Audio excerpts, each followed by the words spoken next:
नमस्ते बच्चों, कैसे हैं आप सब। आज हम कक्षा 12 हिंदी साहित्य की पाठ्य पुस्तक अंतरा भाग 2 से पहला पद्य पाठ जयशंकर प्रसाद, जिनकी रचना है देवसेना का गीत, उसका अध्ययन करेंगे।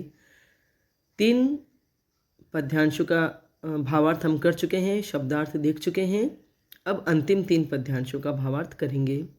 देवसेना का गीत प्रसिद्ध छायावादी कवि जयशंकर प्रसाद के प्रसिद्ध नाटक स्कंदगुप्त से लिया गया है, जिसमें देवसेना अपनी वेदनामय जीवन का मार्मिक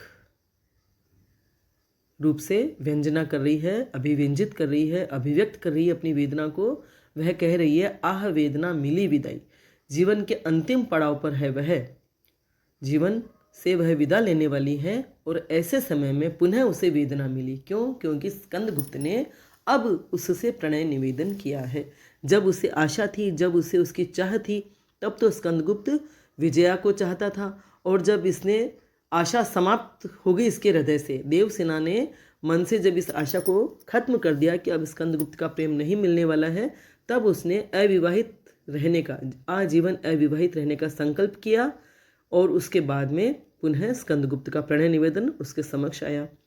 अब आगे वह कह रही है, लगी सतृष्ण दीठ थी सबकी, रही बचाए फिरती कब की, मेरी आशा आह बावली, तूने खोदी सकल कमाई।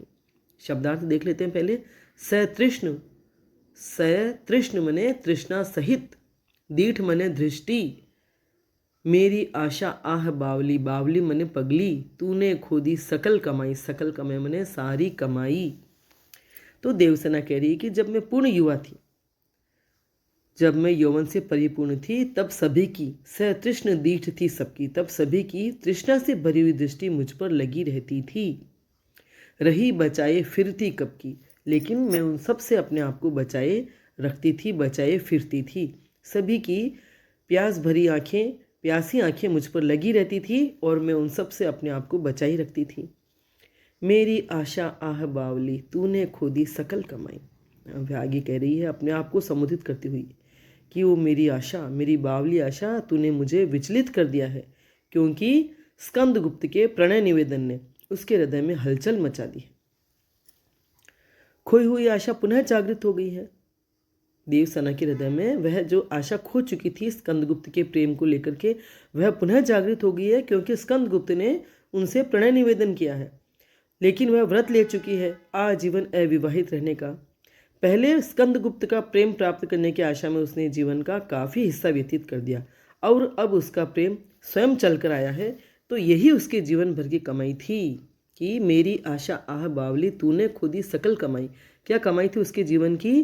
कि जब प्रेम की आशा समाप्त हो गई थी, तब वह प्रेम स्वयं चलकर उसके पास आया है। यही उसके जीवन भर की कमाई थी। लेकिन आज वह इस कमाई को पाकर भी खो चुकी है, क्योंकि स्कंदगुप्त का प्रेम जो उसके लिए स्वप्न था, वह अब साकार हो चुका है। किंतु उसे खोना ही उसका भाग्य है, क्योंकि वह अब अविवाहित रहने का संकल्प कर चुकी है।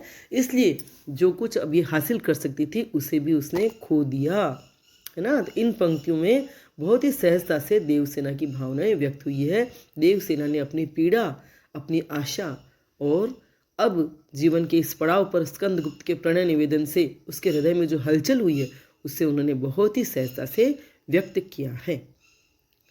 ठीक है। तत्सम शब्द हैं सतृष्ण दीठ, दीठ सतृष्ण सकल। आगे चलते हैं। चढ़कर मेरे जीवन रथ पर, प्रलय चल रहा अपने पथ पर, मैंने निज दुर्बल पद बल पर, उससे हारी होड़ लगाई। जीवन रथ, जीवन रूपी रथ, यहाँ जीवन पर रथ का आरोप है, इसलिए यहाँ रूपक अलंकार है। रूपक अलंकार कहाँ होता है? जब उपमेय पर उपमान का आरोप कर दिया जाता है। तो यहाँ जीवन है उपमेय और रथ है उपमान। तो जीवन रूपी रथ पर प्रलय चल रहा अपने पथ पर, पथ मने रास्ता, प्रलय मने तूफान, विनाश, संघर्ष। मैंने निज दुर्बल पद बल पर, मैंने निज मने स्वयं के, अपने दुर्बल मने कमजोर, पद बल कमजोर पैरों के बल पर भी उससे हारी होड़ लगाई। होड़ लगाई, उससे बराबरी की, बराबरी करने की कोशिश की, लेकिन हार गई। तो आगे देवसेना कहती है कि चढ़कर मेरे जीवन रथ पर प्रलय चल रहा अपने पथ पर। मेरे जीवन रूपी रथ पर यह प्रलय निरंतर चलता रहा है, अर्थात मेरे जीवन को ही प्रलय ने अपना पथ चुन लिया है। मतलब प्रलय ने मेरे जीवन को ही अपना पथ बना लिया है, इसीलिए तो वह जीवन भर उसके साथ चलता रहा है। कितनी सुंदर पंक्ति है, चढ़कर मेरे जीवन रथ पर, मेरे जीवन रूपी रथ पर चढ़ कर के प्रलय चलता रहा है निरंतर। मतलब उसने मेरे ही जीवन को अपना रास्ता बना लिया, मेरे ही जीवन को उसने अपना मार्ग बना लिया है, उसे और कोई मार्ग नहीं मिला। उसने मेरे जीवन रूपी रथ को ही अपना मार्ग बना लिया है और मेरे साथ निरंतर चल रहा है, क्योंकि देवसेना के जीवन में प्रलय प्रारंभ से ही यही हुआ है और इस तरह से वह प्रलय, वह संघर्ष, वह विनाश उसके जीवन के साथ निरंतर चल रहा है। पहले उसने परिजनों को खो दिया, फिर स्कंदगुप्त का प्रेम भी न पा सकी और अब मिला भी उसका प्रेम तो असमय, जिसका कोई औचित्य नहीं था। इसलिए वह कह रही है कि मैंने निज दुर्बल पद बल पर उससे हारी होड़ लगाई। मतलब संघर्ष तो मेरे जीवन पर, मेरे जीवन रूपी रथ पर निरंतर चलता ही रहा है और मैंने क्या किया, मैंने अपने दुर्बल पदों के बल पर भी, मैंने अपने दुर्बल चरणों के, दुर्बल कदमों के बल पर भी उससे होड़ लगाई है, उससे होड़ करती रही। भले ही मेरे जीवन के साथ वह सदा ही बना रहा, किंतु मैं अपने कमज़ोर पैरों के बल पर भी उससे होड़ करती रही। मैं जानती थी कि मैं उससे हार जाऊंगी, लेकिन फिर भी उसका मुकाबला करती रही, कभी हौसला नहीं खोया।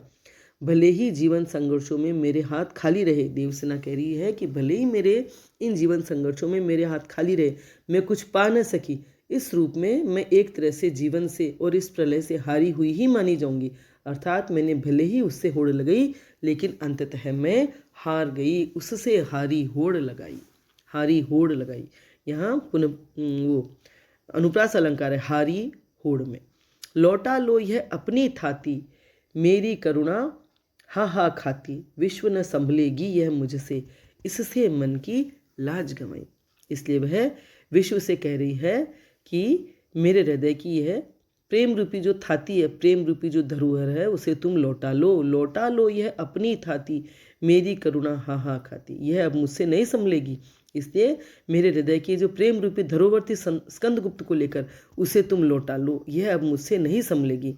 मैंने और विश्व ने संभलेगी है मुझसे, इससे मन की लाज गंवाई। और मैंने प्रेम करके, मैंने स्कंदगुप्त से प्रेम करके अपने हृदय को भी मलिन किया है और करुणा भी मुझ पर तरस खाती है, करुणा भी मुझ पर अब, मेरी करुणा हा हा खाती, मेरी करुणा भी मुझ पर तरस खाती है। अर्थात अब मेरे हृदय से प्रेम भावना को, मतलब देवसेना अपने हृदय से प्रेम भावना को बिल्कुल समाप्त कर देना चाहती है, ताकि शेष जीवन जो है वह शांति से, संतोष से और सुकून से जी सके, कि उसके जीवन में किसी से कोई आशा और अपेक्षा नहीं है। ऐसा जीवन वह अब जीना चाहती है। इसलिए कह रही है कि मैंने प्रेम करके अपने मन की लाज भी गंवा दी, लेकिन अब यह मुझसे नहीं संभलेगा, करुणा भी मुझ पर तरस खाती है। तो देवसेना के हृदय की वेदना की, प्रेम की बहुत ही मार्मिक व्यंजना हुई है यहाँ। इन पंक्तियों में उसके पूरे जीवन की गाथा चित्रित हो गई है। उसके मन के सबल और दुर्बल दोनों ही पक्षों का चित्रण हुआ है। सबल तो वह थी कि उसने अपने परिजनों को खो दिया, स्कंदगुप्त का प्रेम न पाया, लेकिन फिर भी वह मजबूती से जीवन जीती रही। और दुर्बल पक्ष कौन सा है? जब प्रेरणा निवेदन उसके सामने आया तो उसका मन कमजोर हो गया। अर्थात यह जो प्रेम है वही हमारे जीवन को कमजोर बनाता है। अभाव तो हमें मजबूत बनाते हैं, जीवन में जो कमियां होती है वह हमें मजबूत बनाती है, और जीवन में जो भी हमें मिलता है या मिलने की जो आशा होती है वह हमें कई बार कमजोर कर देती है। तो आपको भावार्थ समझ में आया होगा। तत्सम शब्दावली से युक्त है उनका जो पूरी जो कविता है, देवसेना का गीत तत्सम शब्दावली से युक्त है, साहित्यक है और भावानुकूल परिष्कृत खड़ी बोली प्रयुक्त हुई है। लाक्षणिकता है, व्यंजना है, वियोग का मतलब श्रृंगार का वियोग श्रृंगार रस है। यहाँ श्रृंगार का वियोग पक्ष है और वियोग श्रृंगार रस है। जीवन रथ में रूपक अलंकार है, पथ पर हारी होड़ लौटा लो में अनुप्रास अलंकार है। ऊपर ये छल छल में भी पुनरुक्ति प्रकाश अलंकार था, और यहाँ हा हा का मेरी करुणा हा हा खाती, हा हा में भी पुनरुक्ति प्रकाश अलंकार है। और यहाँ प्रलय का बहुत ही सुंदर मानवीकरण किया गया है, तो करुणा का भी मानवीकरण है। बहुत ही सुंदर अलंकारिक भाषा शैली है, भाषा में गेयता है, गीत शैली में लिखा गया है, तो यहाँ गेयता है, माधुर्य है, कोमलकांत पदावली है। तो देवसेना का गीत पूरा हुआ। कार्नेलिया का गीत अब हम आगे अगले वीडियो में पढ़ेंगे। वीडियो आपको पसंद आया हो तो लाइक करें, अपने फ्रेंड्स के साथ शेयर करें, मेरे चैनल को सब्सक्राइब करें, बेल आइकन भी अवश्य टच करें ताकि जब भी मैं वीडियो बनाऊंगी उसकी सूचना आपको तत्काल मिल जाएगी। धन्यवाद।